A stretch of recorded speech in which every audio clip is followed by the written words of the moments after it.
Bonjour les passionnés, j'espère que vous êtes en forme. Bienvenue dans cette vidéo comment pêcher à l'anglaise.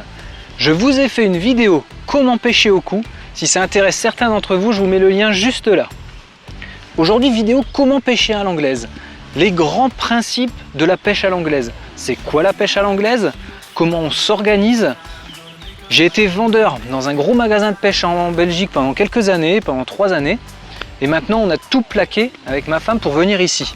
Sur l'étang des Sources de la Chabanne, en Corrèze, je vous propose de vous accueillir en hébergement, soit studio, en appartement, des formules adaptées aux pêcheurs. Vous retrouvez tout ça sur carpodrome.fr, un onglet hébergement. Et aujourd'hui, on va parler de la pêche à l'anglaise. Durant toutes ces années où j'étais vendeur, la pêche à l'anglaise est quelque chose qui attire et qui fascine de nombreux pêcheurs. Je pense que c'est lié, quand on adore la pêche au cou, au fait de voir un flotteur qui coule et la touche, c'est ça qui nous attire entre guillemets, ou moi c'est ce qui m'anime dans la pêche, même si je pratique toutes les pêches en eau douce depuis toutes ces années. La pêche au cou, la pêche à l'anglaise a été les fondations de cette passion pour la pêche. Et on va parler de ça parce que je suis obligé de vous dire 2-3 astuces fondamentales qui vont faire toute la différence pour déjà ne pas être dégoûté de l'anglaise, parce que c'est une pêche ultra agréable, mais qui peut être aussi très désagréable si on ne connaît pas les toutes petites astuces essentielles. Pêcher précisément, rappeler à chaque touche, bien couler son fil, et on a quasiment fini. Si vous rappelez à chaque touche que vous coulez bien votre fil, que vous êtes plutôt précis, une ligne bien équilibrée bien sûr, mais surtout la ligne bien coulée, bien prendre le coup à comment faire à l'anglaise, vous avez quasiment 100% des touches. On ne perd plus de poissons et c'est ultra agréable comme pêche. Très souvent quand il fait chaud, d'avril-mai, mais on va dire de mai à septembre-octobre, sur des bonnes après-midi ou comme ici, il fait très chaud l'après-midi aujourd'hui par exemple, eh bien vous allez pêcher d'abord sur le fond, vous pouvez mettre de l'amorce ou alors des pelets, des èches, mais ce qui est ultra important c'est de rappeler à chaque touche. Et à l'anglaise, très souvent, les poissons vont décoller petit à petit. Vous allez pêcher à quart d'eau sur le fond, mais généralement, il n'y a même pas besoin de cette étape.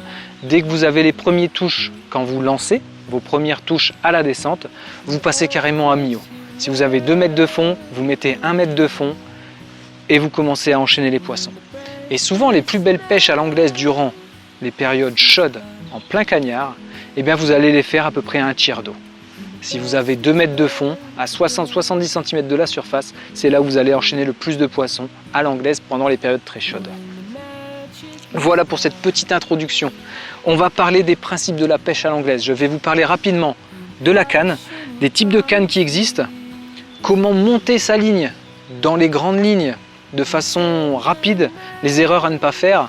Bien sûr, on évoque le micro-émerillon primordial, les types de plomb.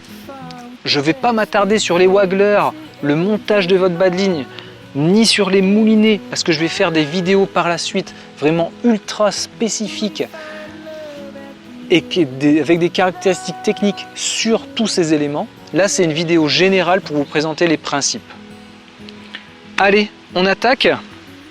Ensuite, on parle également, bien sûr, du support pour la canne à l'anglaise, parce que c'est un peu la stratégie et ce qui va être ultra efficace, comment bien couler notre fil. Et bien, le support a son rôle, parce que la canne et votre sillon doivent être tout le temps dans l'eau.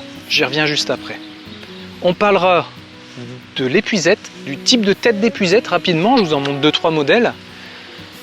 Et on fera le tour sur les èches en finissant. Un plateau d'èches et vraiment les éléments essentiels à avoir en pêche à l'anglaise.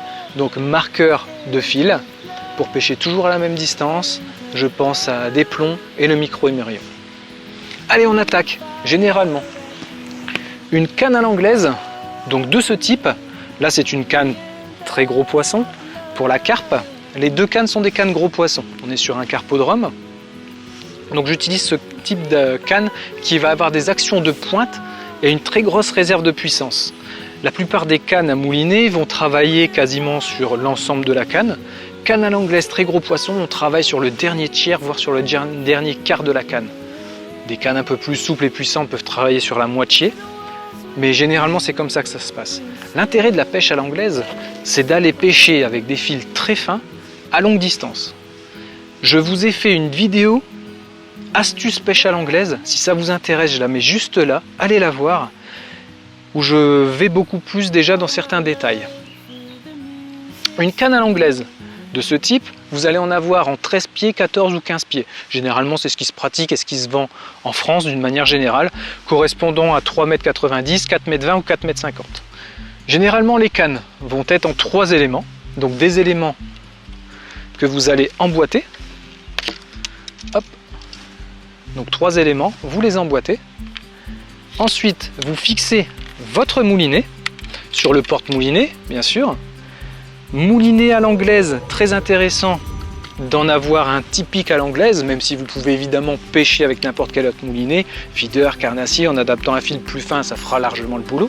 Surtout si vous voulez découvrir cette pêche et voir vraiment si ça va vous intéresser, parce que c'est ça souvent le problème, on a envie de faire quelque chose, on investit dans énormément de matériel et au final ça ne nous intéresse pas toujours. Donc c'est intéressant de tester avec le matériel que vous avez déjà.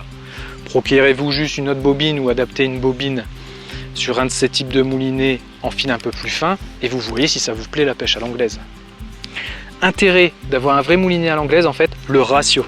Le ratio va augmenter et le ratio c'est le nombre de longueurs de fil que vous allez ramener à chaque tour de moulinet. Généralement les ratios pour des moulinets classiques, donc bien sûr sur des petits 1000 ou ultra légers on a des tout petits ratios et on va monter, on va être entre 3 et 4, 4,5 sur la plupart des petits ratios. On débute des moulinets carnasse entre 3, 4,5, 5, même un peu plus des fois. Et par vous donner un exemple, sur un moulinet anglaise de ce type là on a un ratio carrément à 7,1. Donc ça ramène vraiment beaucoup de fils par tour de moulinet. Ça c'est intéressant à savoir et à comprendre pourquoi acheter un moulinet spécifique à l'anglaise. Parce que ça va rester avant tout une pêche plutôt rapide quand le poisson s'installe. Donc il y a un avantage d'avoir un gros ratio, ramener rapidement son fil. Voilà. Ensuite, on va partir sur notre ligne. Vous passez évidemment votre fil, vous allez attacher votre hameçon. Donc le bas de ligne à l'anglaise, on en parle rapidement. Longueur comme ça vous intéresse. Moi j'emploie très souvent du 30-35. Ici j'ai une longueur à peu près en 45. Et on parle de la chose primordiale, un micro-émurillon. Mettez-vous toujours un micro-émurillon à l'anglaise. C'est ce qui permet tout simplement de ne pas vriller votre fil. On est sur du lancer-ramener, lancer-ramener. Le micro-émurillon va avoir comme rôle de ne pas vriller votre fil. À la fois le fil principal dans le temps, mais surtout le fil du bas de ligne, qui s'entourerait de manière constante et ferait des perruques ou des nœuds constamment. Ensuite, vous allez adapter évidemment vos plombs. Différents types de plombs, je vous les montre en fin de vidéo, les plombs à l'anglaise que j'aime bien utiliser. Et on va adapter un flotteur. Il y a de multiples fixations de flotteurs, je les évoque dans la vidéo astuce, donc n'hésitez pas à aller la voir. Et un flotteur à l'anglaise, ça peut être ça, ou alors je vais vous en montrer un autre sur l'autre canne, maintenant. Donc là, il y a une petite, comme une poire, une conne, en bas à la base. Les flotteurs à l'anglaise, de manière classique, vont s'appeler waggler. Et vous en avez de ce type-là, complètement fin. Il y en a aussi des encore plus fins pour pêcher à la surface. On va assimiler ça ou dire que c'est des sticks. Donc on va avoir du stick, du waggler très fin, du waggler poire comme je vous ai montré. Et après on va avoir des gros wagglers avec des gros poids pour aller pêcher à très longue distance. Cette canne est également une canne en 13 pieds. Moi j'utilise des cannes en 13 pieds, ça passe partout pour ce que j'ai pêché. Donc 3,90 m. Que vous dire de plus sur les principes de la pêche à l'anglaise par rapport donc aux cannes comme on vient d'évoquer? La taille du fil, allez-y. Bon, moi je pêche en 12 ou 14, mais ça reste très très fin. Vous débutez la pêche à l'anglaise, vous mettez un 15 centièmes en corps de ligne. Fil principal, ça marche très très bien, ça va vous faire une pêche passe-partout. Bas de ligne en 12 ou 14 pour les pêches classiques de blanc. Et puis si vous voulez y aller un peu plus gros poisson, vous allez chercher un fil en 16 ou 18. 18 avec un bas de ligne de 16. C'est votre rapport à la qualité du fil et votre réglage du frein qui va faire toute la différence. Ce n'est pas parce que vous avez un fil de 25 centièmes, c'est forcément plus facile, mais vous allez avoir beaucoup moins de touches. Donc c'est ce rapport diamètre de fil plutôt fin, qualité de touche et nombre de touches qui est intéressant, d'aller chercher des fils fins entre autres. Donc voilà, pour les grandes lignes dans le fil. On évoque les têtes d'épuisette, c'est parti. Une épuisette classique, donc là je voulais démonter. Donc c'est une épuisette 4 éléments à emmanchement inversé. Classique, vous en avez en carbone, en fibre, et vous allez les emboîter de cette manière. Une épuisette complètement classique. Hop, on emboîte comme une canne à emmanchement inversé, canne au cou. On va parler des têtes d'épuisette. On évoque ça car c'est très intéressant d'avoir cette notion. Tête d'épuisette, je vous en montre 3 modèles. On commence avec celle-là, celle que j'ai le plus pratiquée et qui en fait est la moins pratique dans le temps. Déjà, si vous favorisez un embout de ce type, donc là elles ont tous les 3 ce type d'embout, aluminium léger, ça c'est un intérêt dans le temps et surtout si vous pêchez en canal. Si vous pêchez en étang, vous pouvez avoir une épuisette classique parce que c'est moins de poids. Et quand on a la canne d'une main, l'épuisette de l'autre main, favoriser des têtes légères, ça a un vrai intérêt. Pourquoi celle-là moins pratique et moins intéressante dans le temps? Parce que c'est de la maille tissu, ni de la maille tissu comme du textile. Et inconvénient en fait de ça, ça va s'imbiber d'eau dans le temps. C'est pas le plus gros des inconvénients, mais ça pèse dans le temps, surtout si vous êtes en longue distance, je pense au canal. Et surtout, l'inconvénient principal, ça va être que votre hameçon, si vous pratiquez la pêche avec des hameçons avec ardillon, eh bien, va se bloquer dedans plus facilement. Et surtout, quand il se met dedans, c'est la galère à le décrocher, tout simplement. Alors que ce type d'épuisette, c'est le top en termes de rapport qualité-prix et praticité vraiment de manière constamment. Les pêcheurs en concours au coup ne pratiquent que la pêche avec ce type d'épuisette. Un tour très léger, plutôt assez grande pour rentrer facilement des brèmes généralement. On va parler de ça, sur des gros poissons ça sera des brèmes en concours. Et surtout un nylon, c'est tressé en nylon. Donc là on ne s'accroche pas du tout dedans. L'hameçon se décroche avec ou sans ardillon, il se décroche tout seul, tout simplement. C'est pour ça qu'il y a un vrai intérêt. Allez, on a fini avec l'épuisette, les types de têtes d'épuisette. Il nous en reste un dernier modèle de ce type, donc une épuisette gros poisson avec des mailles en caoutchouc. Donc là, intéressant parce que ça se nettoie très facilement, de la même type que l'épuisette en nylon, très efficace et favoriser les grosses mailles, des mailles très très larges si vous pêchez les gros poissons ou surtout si vous pêchez des poissons de type carpe. Ça c'est important parce que la carpe va avoir des pics à la fois sur ses nageoires dorsales ou même sa nageoire anale, et si vous avez des mannes fines, ces pics peuvent se prendre dedans et c'est difficile à décrocher. Donc c'est pour ça, on favorise pour les gros poissons des épuisettes caoutchouc avec les plus grosses mailles possibles, et pour les pêches au blanc de manière classique, coup, feeder, anglaise, et bien on va favoriser des épuisettes de type nylon. Alors voilà, pour les principes de la pêche à l'anglaise, on évoque maintenant l'essentiel dans une pêche à l'anglaise. Je vous ai parlé de la canne du moulinet. Donc voilà, canne moulinet de ce type. Vous venez de voir dans le principe les grandes lignes comment ça fonctionne. Et maintenant on va y aller franchement et clairement. C'est le meilleur conseil que je peux vous donner. Ne pêchez surtout pas à longue distance. Malgré que je le savais, au début, ma première saison, bon, j'étais quand même jeune, 14-15 ans, peut-être 16 ans plutôt. J'étais plus au coup de 10-12 à 16-17 ans et l'anglaise c'est plus venu vers 16-17. Eh bien au début on se dégoûte très rapidement de l'anglaise. Pourquoi? Parce qu'on veut aller trop loin. Plus on va loin, moins on va être précis.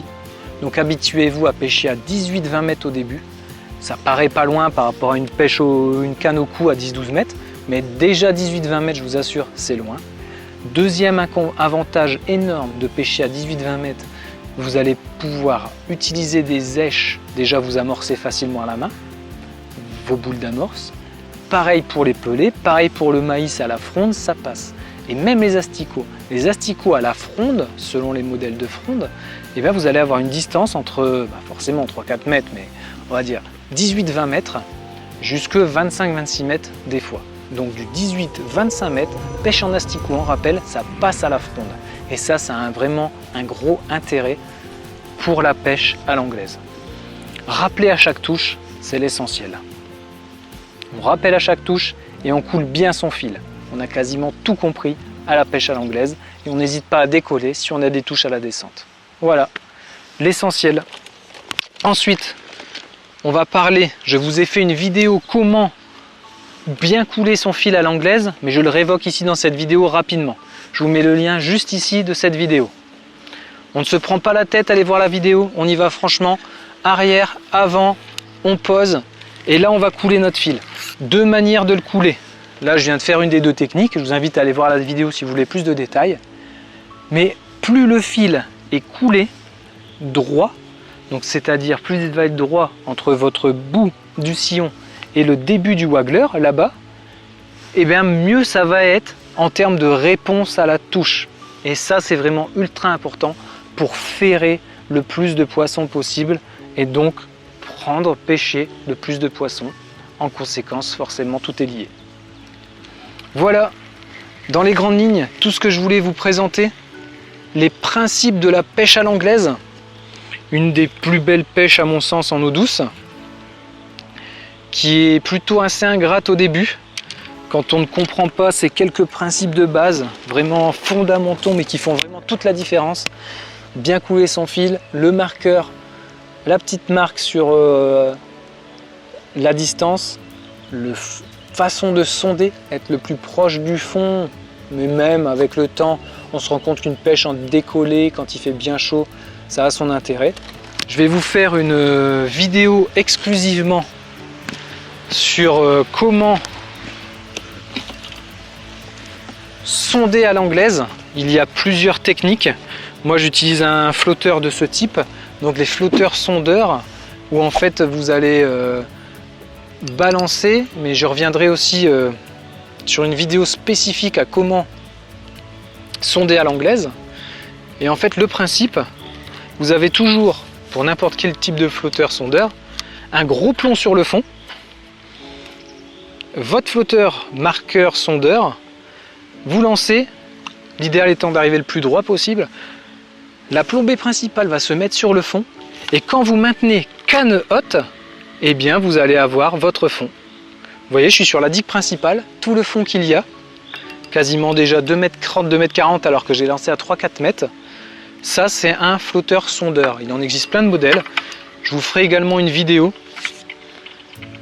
uniquement consacrée au flotteur fond sondeur. C'est hyper important pour bien prendre notre fond à l'anglaise. Voilà, que dire d'autre?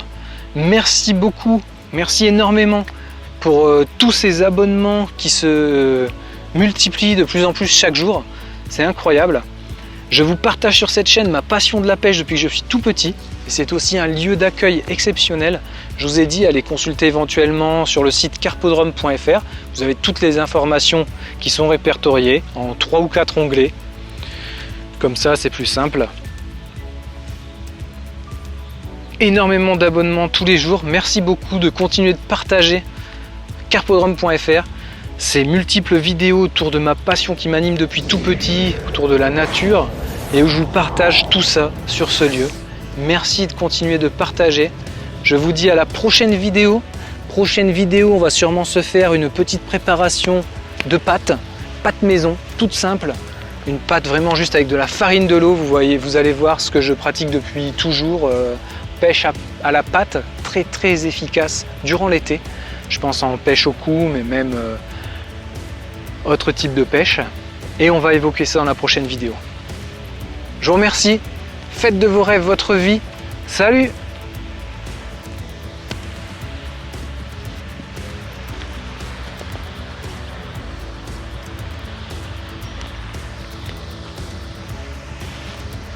Et non, on continue. J'ai oublié le détail principal, je vous ai même pas parlé de la palette, de la tablette, pardon. Je suis allé trop vite. Donc c'est parti, on finit avec cette tablette, donc les èches.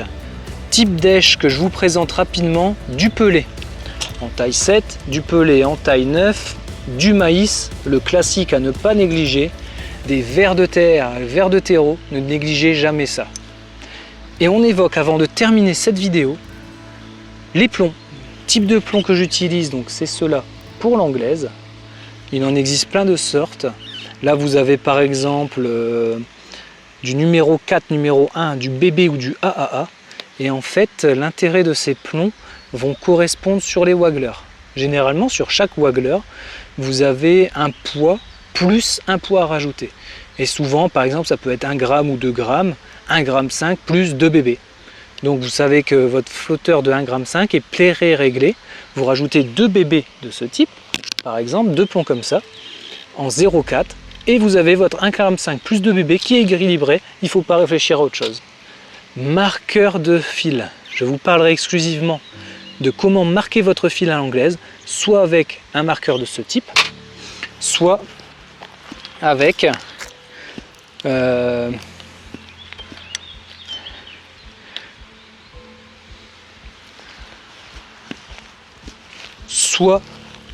du nylon ou d'autres astuces. Une pince à plomb toujours pour faire sauter ces plombs à l'anglaise, ça c'est ultra intéressant pour être le plus équilibré possible et le mieux équilibré possible, avec par exemple une graisse, toujours bien pour fignoler l'équilibrage si le flotteur est un petit peu surplombé. Et on finit par l'essentiel bien sûr que je vous ai dit dans cette vidéo, un petit paquet, une boîte, un sachet, bref, des micro-émurillons qui vont faire toute la différence. Voilà, cette fois-ci c'est bel et bien fini. Je vous remercie de continuer de partager. Faites de vos rêves votre vie. Salut!